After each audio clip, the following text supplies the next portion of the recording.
Ask me, I know that. Now, in spite of having very supportive family, let me tell you, I have my mom. My mom retired as an income tax officer, and I have my mom-in-law who retired as a gazetted officer from Post and Telegraph. And both of them retired at the age of 60, which means that they put in close to 35 to 40 good years of their life at work.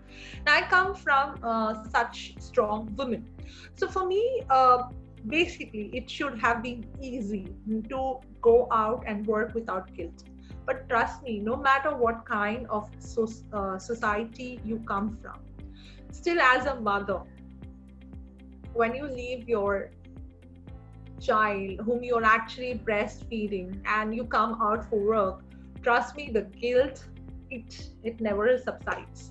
Or if you have to leave the child to a babysitter, or you have to leave, there's so many things that happens, there, or you have to live it in the care of some nanny at home, having a camera fitted just to check on every now and then. Deep inside, you will find that you're never able to forgive yourself. You're always with that guilt, no matter what it is. It's ingrained, it's embedded. You just bond with that because it's always been that you have to provide. You're the caregiver, you're the caretaker. You are supposed to do what you are. You've given birth. You took 10 months of good care with the baby inside you. Now your rest of your life also, this is your responsibility. Am I indispensable as a mother?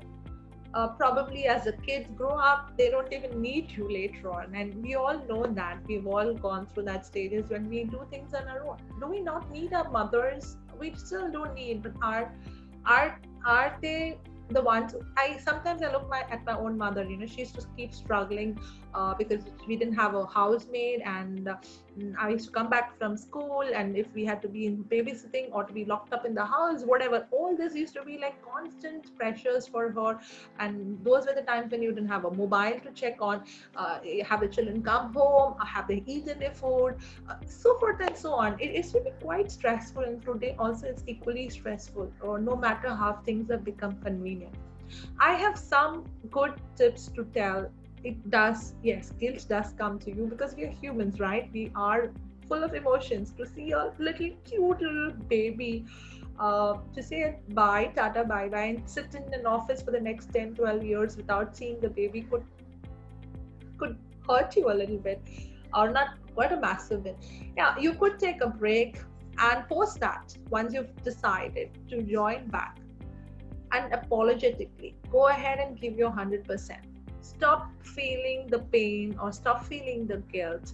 I would say go ahead and do few things for yourself, which is nice, right?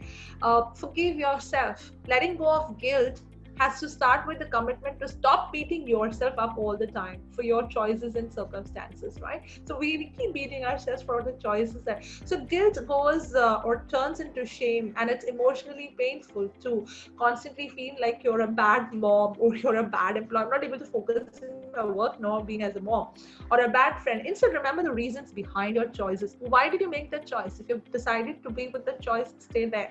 So every time you think to yourself, I feel bad about, replace that with, I have made the decision because, and then move forward. So it's all about replacing. Forgive yourself. You're not supposed to be doing everything and anything. You're not supposed to be like the person, like the Shakti Ma with the 10 different pairs of hands. We just have 2 pairs of hands and a beautiful heart and a beautiful mind. We just stay with that. Revisit your values. So for years now, I have worked with parents who have been guilty over their parenting decisions or their hours at work. And one of the most grounding exercises is getting clear about the values and priorities. So for instance, if the family time is at the top of your list, but you don't feel like you're getting enough of it, rid yourself of guilt by consciously finding ways to spend more time with your family. Right? So it's not necessary to be all the time, all the places around with your children, but make it up whenever you can. Ensure that if it's a daily thing, at least you are able to consider it as a weekly thing. So if I'm not able to spend daily time, at least I ensure at the weekend I am there for my kids. If I'm not able to make it through the weekends too, let me see in a month, I have this many hours that for sure I will do at a stretch, or maybe in parts, whatever. Ask for help. That's very important. Most of the time we think we have to do it all on ourselves. We don't ask for help. Asking for help is very important. One of the hardest things for many women is to actually ask for help.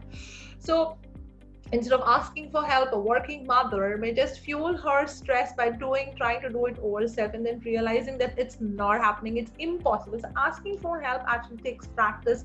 It could be a personal friend. So that's why I said, women can cohesively create that bond, can help each other get there. Sometimes I may want to go home early. You can afford to take a little bit of my work today. Sometimes you may need to go early. I will take up a little. So that's important, right?